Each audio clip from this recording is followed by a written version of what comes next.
आज निर्णय घेण्यासाठी एकदम मी स्वतः आलेलो आहे. श्रीराम कारखान्याची अवस्था 78 सालपासून जो कारखाना महाराष्ट्राच्या इतिहासात नंबर 2चा कारखाना होता, विखे पाटील साहेबांच्या आजोबांनी काढलेला पहिला 6 महिन्यांनी काढलेला आपला एक आदर्श कारखाना 22 वर्ष जवळजवळ आम्ही या कारखान्याशी संबंधित नव्हतो. जे काही घडलं त्याचा आम्ही सूड घेतला नाही. हनुमंतराव पवारांच्या कुटुंबावर आम्हालाही हे उद्योग करता आले असते, परंतु आम्ही ते केले नाही. उलट पक्षी संजीव राजे जेव्हा चेअरमन झाले 2002च्या पुढे, तेव्हा माजी चेअरमन आबा पवार यांना घेऊन माझं भाषण मला स्वतःला आठवत आहे की ज्या वेळेस हा कारखाना झाला त्यावेळेस पक्षाची भूमिका, गटाची भूमिका घेतली गेली नाही. आणि ज्या लोकांनी प्रामुख्याने या कारखान्याला महाराष्ट्राला मदत केली ती घरं नंतर राजकारणात जरी आमच्या उलटी गेली असली तरी आज हा कारखाना आपल्याला परत चालू करताना 1957च्या भावाने आपल्याला चालवायला लागणार आहे, तर तो कारखाना बाहेर पडेल अशा अपेक्षेने आम्ही पुढे गेलो. संजय राजांनी अडचणी सांगितल्या की काही ते रिपीट करणार नाही, पुनरावृत्ती करायचं काही मला काही कारण नाही. आम्ही हा कारखाना घेतला, हा आर्थिक कुवत होती का नव्हती, आर्थिकदृष्ट्या सक्षम होता का नव्हता, आर्थिक कर्ज फिटल्या जातील का नव्हते, याचा काही विचार केला नाही. आमच्या कुटुंबाने हा विचार केला की मालोजीराव नाईक निंबाळकरांनी काढलेला कारखाना आज जर आपल्याकडे आला असेल तर हा कारखाना सुस्थितीत तेवढ्याच वैभवाने, हे वैभव मी बघितलं या पिढीने बघितलं नसेल. यशवंतराव चव्हाण जेव्हा इथं आले होते शिवाजी महाराजांच्या पुतळ्याचं उद्घाटन करायला, तेव्हाचं वैभव आणि आत्ताचं वैभव, हा कारखाना देण्याची वेळ आली का याचा शोध घेण्याचं आपल्याला काही कारण नाही, कोणाला दोष देण्याचं कारण नाही. परंतु त्यावेळेसही तेच झालं की राजकारण जास्त झालं आणि उद्योग कमी झाला, त्याचे परिणाम आपल्याला भोगायला लागले. आणि हे काय केवळ फलटण पुरतं झालं अशातला भाग नाही. सरकारात जेव्हा राजकारण वाढलं तेव्हा कारखाना असला तर 1+1 काय 11 होणार आहेत का, 2च होणार आहेत ना. परंतु सहकारात बऱ्याच ठिकाणी हे 11 केले गेले, त्यामुळे वरचे जे 9 राहिले त्या 9मुळे हा संबंध सहकार हा तोट्यात गेलेला आहे, तो बदनाम झालेला आहे. सहकार सम्राट हे नाव एक बदनाम झालेलं नाव. नाटकं आली, नेहरू फुल्यांचं नाटक कोणी बघितलं असलं तर मला माहीत नाही, परंतु नेहरू फुल्यांच्या नाटकाने सहकाराचं कल्याण न होता बदनाम जास्त झालं. हे सगळे म्हणतात रामराजांनी निर्णय घ्यावा. माफ करा मी स्पष्ट बोलणार आहे. मला निर्णय घेऊन तुम्ही लोकांनी तो लोकांच्या पर्यंत पोहोचवायचा का नाही आणि लोकांनी मानायचं का नाही, हा तुमचा आणि लोकांचा निर्णय आहे. मी म्हणलं की आमदार निवडून देऊ नका, आमदार पाडला. कुणी पाडलं? तुमच्यापैकीच कोणीतरी मतदान केलं ना. का मतदान केलं? पैसे घेऊनच मतदान केलं ना, दहशतीनेच मतदान केलं ना. ही दहशत आणि हे पैसे जर तुम्हाला चालणार असतील तर मी निर्णय घेऊन असा 74व्या वर्षी गेल्या 30 वर्षाच्या राजकारणात माझ्या संबंध कुटुंबाकडे दुर्लक्ष करून तुमची कुटुंब वाढावीत म्हणून मी जे काही उद्योग केले, ह्या उद्योगात 2 धरणं असतील. 2 धरणं काय, या जिल्ह्यातली सगळी धरणं, पश्चिम महाराष्ट्रातली सगळी धरणं केवळ माझ्या डोक्याने चालू झालेले आहेत. मी स्वतःचं कौतुक करायला इथं आलेलं नाही. निर्णय तुम्हाला घ्यायचा आहे, मला नाही घ्यायचा. आणि तुम्ही जर माझ्यासारखा निर्णय घेतला नाही तर मी या भानगडीत पडणार नाही, हे तुम्हाला मी स्पष्ट सांगण्यासाठी इथं आलो. आणि माझा निर्णय काय, रस्त्यावर जा, सहकारात ज्या पद्धतीने मी 30 वर्ष हे राजकारण जे राज्यावरचं बघितलं, म्हणजे एखाद्या माणसाच्या, एखाद्या माजी खासदाराच्या खुश करण्यासाठी सत्तेचा असा जो वापर होणार असेल तर आपल्याला न्याय मिळणं शक्य आहे. न्याय ओरबडून घ्यायला लागणार, न्याय ओरबडून घ्यायला लागणार आहे. कोर्ट तुमच्या बाजून नाही, पोलीस तुमच्या बाजून नाही. आता हे बोललो ना की त्या गेटपर्यंत असतोपर्यंतच घर गाठतात. तुमच्यात हिंमतच राहिलेली नाही. माझा स्पष्ट आज आमच्या राजकारणापुरतं झालं, ठीक आहे, आम्हाला पराभव पत्करायला लागला, आम्ही फलटण सोडलं, तुम्हाला बेवारस केलं. आज आम्ही लढतो आणि लढतोय ते कोणासाठी लढतोय? तुमच्यासाठीच लढतोय. पाणी कोणी आणलं? अहो मला तुम्ही सांगा, 2 धरणं गेली, 8,000 लोकांची कमीज बाहेर गेली, 2 कारखाने बाहेर काढले आणि तरी आमदार आपण निवडून येत नाही. मग करायचं काय? सोनं वाटायचं तुम्हाला? तुम्हाला माझी वैयक्तिक कोणाला घेण्याचं कारण नाही. विचारू प्रश्न आहे, हिंमत घ्या देवाचं नाव. जे कोण इथं बसलेत त्यांनी सांगायचं की या सगळ्या इलेक्शनमध्ये रणजित नाईक निंबाळकरांनी वाटलेले पैसे मी घेतले की नाही, एवढं हातवर कर, दाखवा हिंमत. आहे का हिंमत? अहो घेतले नाही, घेतले म्हटलं मी.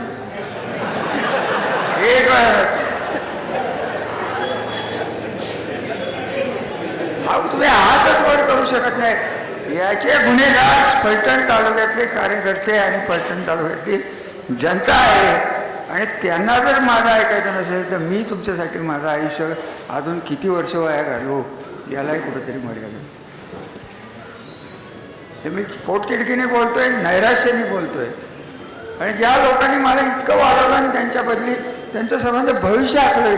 कारण मी तुम्हाला हेच सांगत होतो की रणजित नाईक निंबाळकरांचा माझा वैयक्तिक द्वेष नाही, त्याचे कारखाने व्यवस्थित चालावे म्हणून मी काय कधी भानगडी केलेली नाही. करायचे कारण नाही, ते स्वतःच्या हातानेच त्याचं चाललंय ते चालून द्या.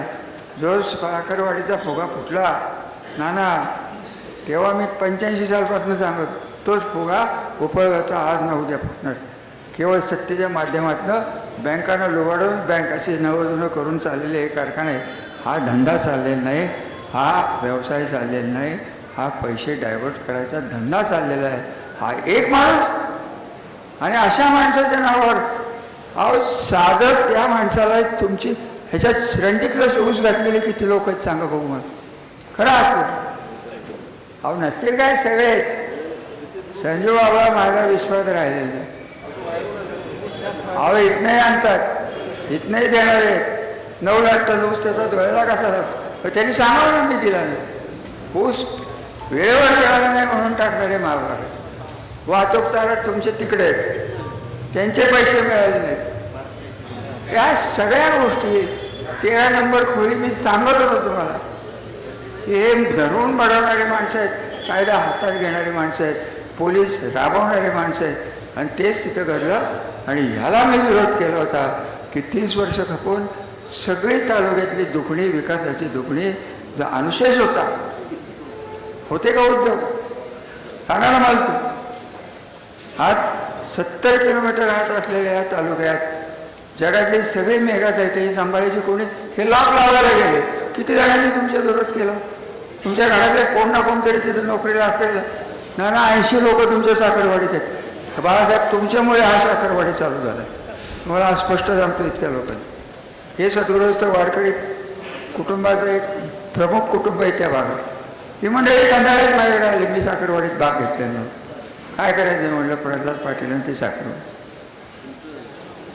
बाळासाहेबांनी सांगितलं अंगठी नाही माहिती, लागण करायला मला अंगठी. माझ्या डोळ्यात पाणी यायची वेळ आली. ही या घराला मी ओळखतो, पिढ्यानपिढ्या आमचं घर आहे. याच्यावरही वेळ आली म्हणून मी साखरवाडी कारखान्यात पडलो. काय माझा राजकीय फायदा झाला? कशासाठी मी करू सांगा नाही. माझ्या आत्मिक समाधानासाठी झालं. माझं आत्मिक समाधान लावले तुमचे संसार. ही साखरवाडी जे पैठण बाजारपेठ बंद झाली होती, ही श्रीरामाने यांनी फुलली की नाही एवढं सांगा. तुमच्या लोकांना सगळ्यांना नोकऱ्या मिळत नाहीत, मिळायच्यात त्यांना मिळायच्यात. हा साखरवाडी कारखान्याचा कामगार बाळासाहेब 45 ते 35 हजार रुपये घेतो. आई हिंमत देतो का म्हणावं स्वराज्यामध्ये? दे की म्हणावं. मग बोलायला हा एक हा दुसरा जो आहे कोण विश्वास, त्याच्याबद्दल आता काय बोल. यांनी प्रत्येक डिपार्टमेंटमध्ये जाऊन पैसे खाल्ले. याच्यावर जेव्हा केस झाली, कमिशनर करंदीकर होते, थोपट्यांनी तो प्रश्न विचारलेला. तुम्ही नव्हता तेव्हा दीपकराव, मी होत, राज्यमंत्री मीच होत. करंदीकरांना वाटलं की रामराजेंनी माझे मित्र होते, त्यांनी मला फोन केला की रामराजे कशाला आहे झाली गरज आयुष्य तुम्ही वाया घालवता. म्हटलं बापू त्यांचं काय आमचं वाकडं नाही आहे, त्यांना आपलं समज द्या आणि काढून दे. ह्याला वाचवलं मी आणि आज माझ्या छाताडावर बसायला आलाय. असा हा नालायक.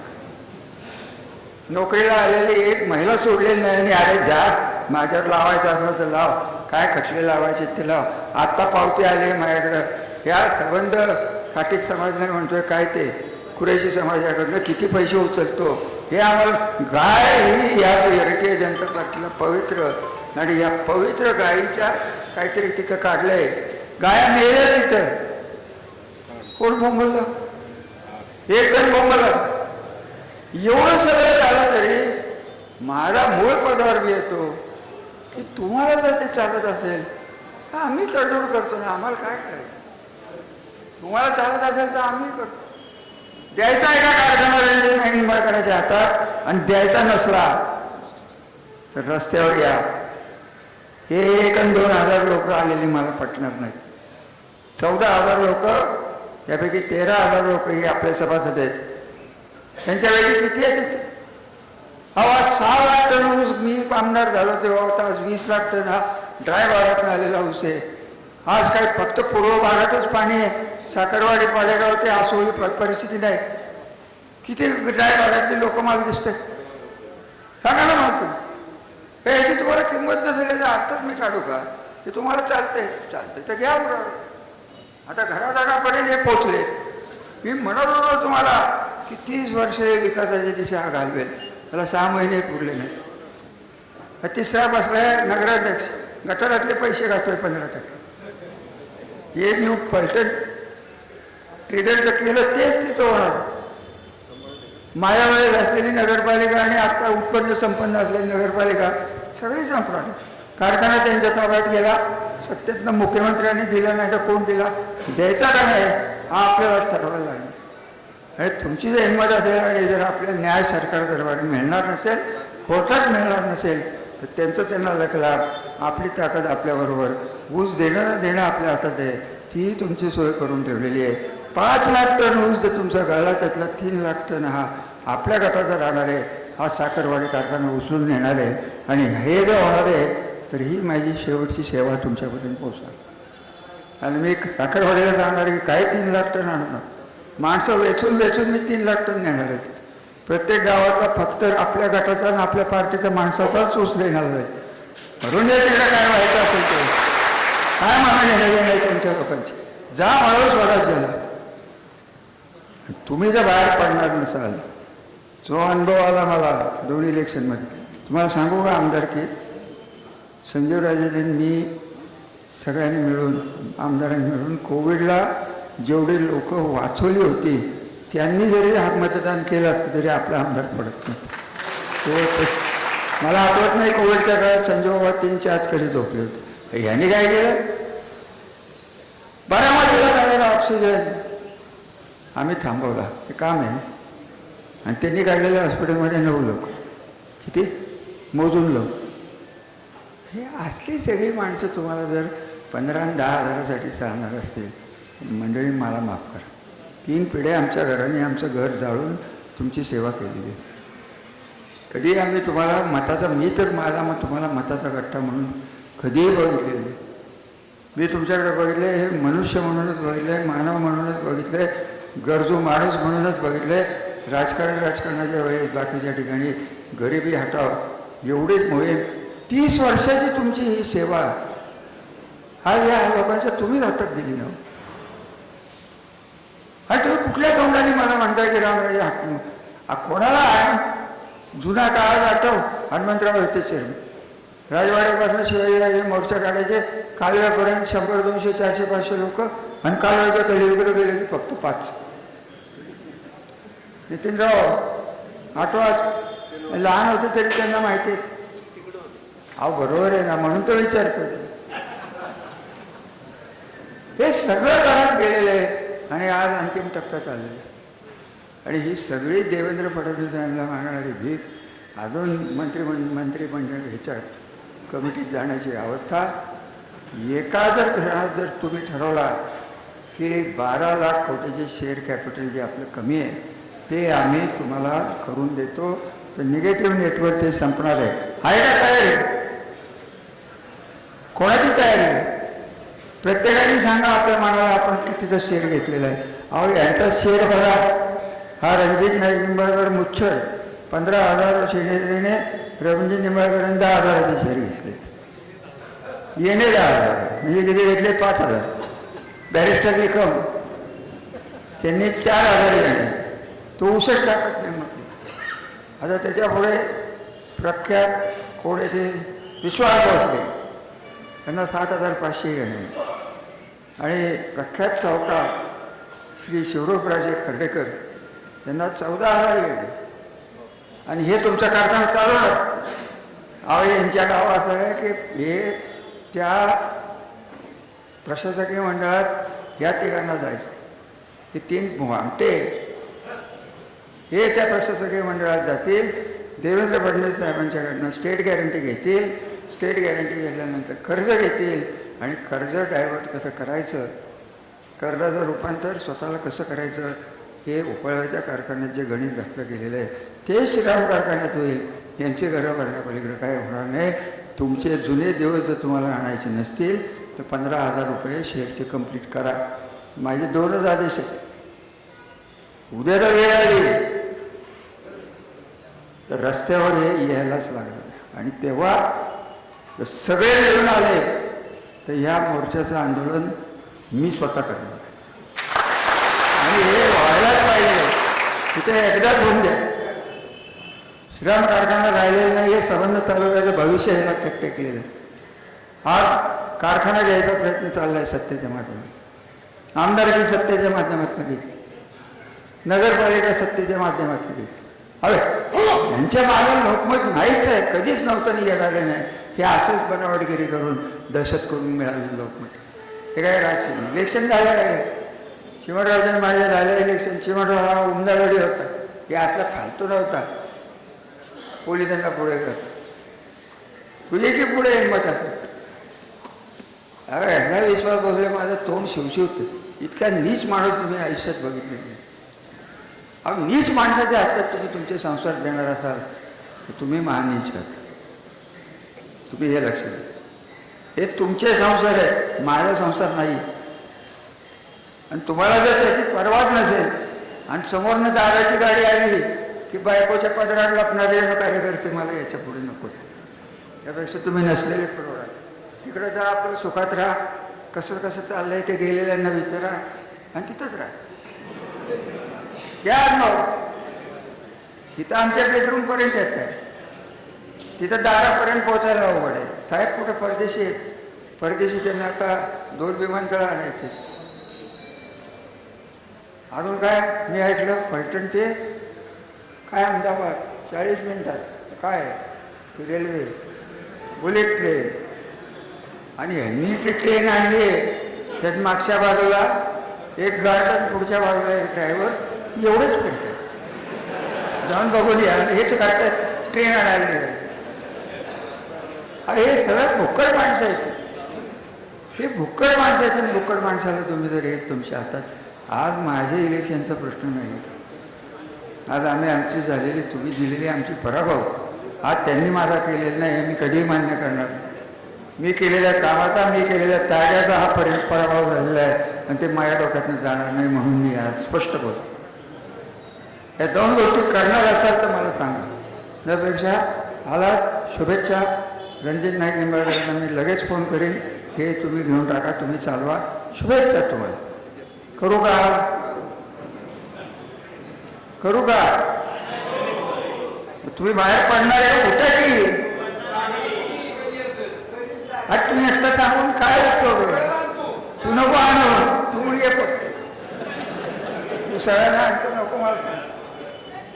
हे बघा, तुम्ही विचार करा, आम्ही जाऊन काही फायदा होणार नाही. 14,000पैकी 10,000 12,000 सभासद जर प्रांताच्या घरी गेले, प्रांताच्या ऑफिसवर गेले, तर सरकारलाही दखल घ्यायला लागलं. हे एवढं 1,000-2,000 कार्यकर्ते जमून काय सभा सांगायची?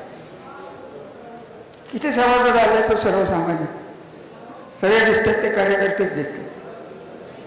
कार्यकर्ते काय करतात?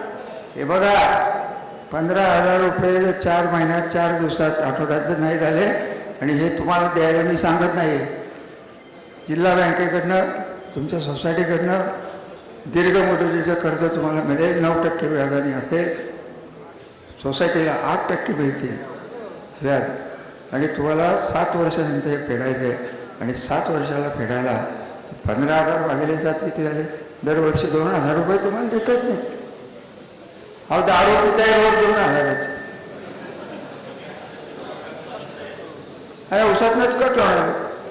त्यामुळे बाकीचं मी ऐकणार नाही. मला आठवडाभरात गावोगाव कार्यकर्ते येतील, सोसायटीत जाऊन. आता सोसायटी कोणाच्या मालकी जातो? 135 सोसायट्यापैकी 130 तरी आपल्या आहेत.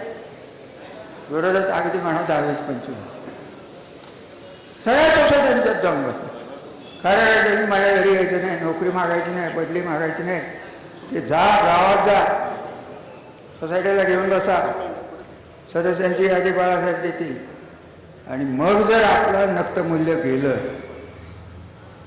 तर आपल्याला कुठलीही बँक कर्ज देईल. कोणाची भीक मागायची आपल्याला गरज नाही. तेव्हा 15,000 पूर्ण करणार का हा दुसरा निर्णय. आम्हाला बाकीने काय बोलायचं नाही. देवेंद्र फडणवीसांनी काय केलं, मोदींनी काय केलं, हा काय करतोय, त्याला जाऊन द्या. माझ्या शुभेच्छा. बुलेट ट्रेन आण आणि हे 3 घेऊन बस. विमानतळ आणतो. आता ते विमानतळ आणून विमानात बसायला माणसाच्या जनतेच्या मागण्यात पैसे तर पाहिजेत खूप असतील. लोकांना पैसे तर पाहिजेत. काय चाललंय त्याचं स्वप्न काय करायचं आपले काय नाही. ते बघा, त्यांची सत्ता आहे, सत्तेतनं काही घडतं. आम्ही सत्ता वापरली. 4 मुख्यमंत्री बघितले, त्याच्या आधी बघितले. संजय मामांचा जन्म 3 वर्षाचे होते. 67च्या इलेक्शनला मी प्रत्यक्षात नव्हतो, परंतु झालेली भांडणं माहिती होती. परंतु हे असलं सोडाचं राजकारण, आणि जनतेच्या राजकारणात पाणी ओतून, जनतेच्या संसारावर पाणी ओतून, दहशतीने आणि पोलीस दहशतीने आज जर जनमत घेण्याचे प्रयत्न जे चालू आहेत, हे फलटण तालुक्यात चालू न देण्याची ही ताकद. मागं काही देवेंद्र फडणवीस यांना विरोध नाही, भारतीय जनता पार्टीला विरोध नाही. देवेंद्र फडणवीसांचे माझे उत्तम संबंध आहेत. परंतु आम्हाला कळत नाही की देवेंद्रसारखे दूरदृष्टी असलेली माणसं, ज्यांना आम्ही म्हणतो की महाराष्ट्र दिल्लीत रिप्रेझेंट करायला पंतप्रधान होण्याच्या लायकीचा एकमेव माणूस आज राज्यात दिसतोय, त्या भुक्कडाच्या मागे लागले. हे भुक्कड घ्या. देवेंद्र साहेब तुम्हाला फसवणारे आणि संपवणारे. तुमचा एक चाहता म्हणून मी तुमच्या पार्टीचा नसेल, परंतु तुमचं काम मी बघितलेलं आहे. लोक विधानसभेत तुमची भाषणं बघितलेली आहे. स्वतःच्या भागाचे जे प्रश्न तुम्ही ज्या हिमतीने दूरदृष्टीने मांडत होता ते बघितलेले. मंत्र्याला निष्प्रभ करणारी तुमची ही भाषणं. आज तुम्हाला संधी असताना आमचे सुखाचे संसार जे आम्ही कष्टाने वर आणलेले, सगळी घडी आपली विस्कटली होती. ही सगळी घडी विस्कटलेली आहे. ही एका माणसाच्या नादाने आपण नष्ट करू नका, एवढी माझी जाहीर विनंती देवेंद्र साहेबांना आहे. कायद्याने जाऊन द्या. आमच्या 2च मागण्या आहेत देवेंद्र साहेब. तुम्हाला इलेक्शन पाहिजे ना, रिट पिटिशन मागे आणि इलेक्शन लावा. लावा इलेक्शन, करू तेच. एका बाजूला इलेक्शन लावण्याचे बेभानगड हे कोणी केलं? हे विश्वासने केला. अहो, हा कारखाना जेव्हा डबघायला आला होता तेव्हा कुठं होतं? कारखान्याला दुसऱ्या 4 दिवसात, पुढच्या 4 दिवसात जेव्हा लॉक लागणार होतं, कुलूप लागणार होतं, तेव्हा आपण बाहेर काढलेलं. अजून काय करू तुमच्या जातीने या कारखान्याचं? अजून काय करू मला बोलता येत नाही. परंतु मी ह्याच्याही पलीकडे जाऊन काही गोष्टी केल्या. आणि मी काय केलं हे जर सांगितलं स्वतःच्या तोंडाने तर मला अनिल देसाई करते. इतक्या नालायक लोक ही त्या नालायकांच्या नादाला लागणार असाल आम्हाला आपल्या सुट्टी द्या. संजू बाबा दूध विकते, मी मला काय करायचं ते करीन आणि तुम्हाला माझ्या शुभेच्छा. 8 दिवस मी वाट बघणार आहे. 15,000 मला कंप्लीट पाहिजेत. 12 कोटी रुपये जर आले तुमच्याकडनं कर्ज सातारा बँकेतनं देण्याची जबाबदारी माझी आहे. तुम्ही जर हो नाही म्हणला बबनराव तर मग तुम्ही आणि रणजिता मी फोन करू तुमच्या इतकं जाहीर सांगून टाकतो की मोहन करीन तुम्ही जे भोपाळला ज्या तडफेने चालवला आहे 60 लाख लिटरची संबंध एशिया खंडातली मोठी लिस्ट काय डिस्टिलरी आमची चालवा घ्या. अहो श्रीदत्त कारखान्याला तिथेही दम भरला जाते. तुम्हाला काय माहिती आहे आज 20,000 जाईल पुढच्या वर्षी हा कारखाना. काय करायचं आपल्याला कुठला कारखाना आणि काय कारखाना किती होऊन जावा श्रीदत्त कारखाना आणि हे जो जोडी जमली का संतोष खटके बोलले हे लक्षात ठेवा. का नको दारू 400 रुपये टना मागे जास्त देतो म्हणून यांना नको. यांच्या सड्या पिवळ्या होतात एफआरपी दिसतो. लोक काय तुम्हाला अजून तर कळलं नसेल तर माझं दुर्दैव आहे मी म्हणे तुमचं सुदैव का दुर्दैव आहे काळ ठरवेल भविष्य ठरवेल.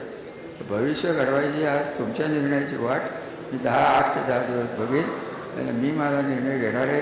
कोणाचंही ऐकणार नाही हे मी तुम्हाला पक्क सांगतो आहे. तेव्हा उठा घरी जा काम करायला लागा आणि 15,000 रुपये द्या. बाकीच्या भानगडी 15,000 रुपयासाठी मला संबंध संसार नष्ट करू नका. वेळ येईल अजून काही जर डाव पडले तर संबंध 10,000 लोकांचा मोर्चा घेऊन आपल्याला फ्रान्स बाईकडे जायला लागणार आहे आणि तिथं जाऊन या गाढवांचे पुतळे जायला लागणार आहेत. एवढं लक्षात घ्या. हिंमत असेल तर करा. ते परत म्हणतो त्याचा परत मला घालवा आणि स्वतः बसाल चुलीपाशी आता गॅसपाशी. काही वेळ माझ्यावर आणू नका. आमच्या पिढीने आम्हाला जे संस्कार दिलेले गेले ते काम प्रामाणिकपणे केले.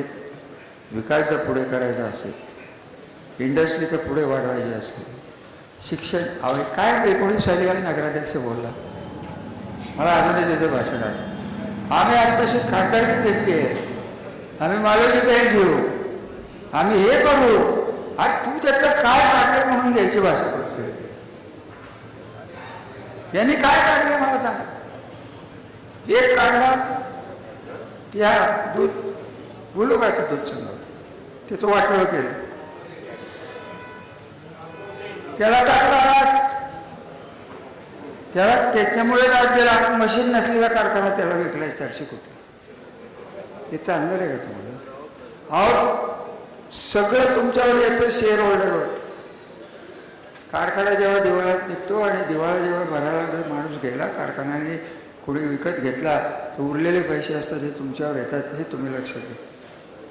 ती वेळ जर तुमची तुम्हाला आणायची असली तेव्हा मी माझ्या शब्दाला खंबीर आहे. मी काय मागे हटणार नाही. मी एकटा मागे हटून आणि पुढे जाऊन काही उपयोग नाही. तुमची साथ ही विकासाला मिळाली त्याचप्रमाणे विकास टिकण्यासाठी तुमची साथ मिळावी एवढ्याच अपेक्षा धरतो. आल्याबद्दल धन्यवाद शुभेच्छा आणि माझ्यावर वेडावाकडा निर्णय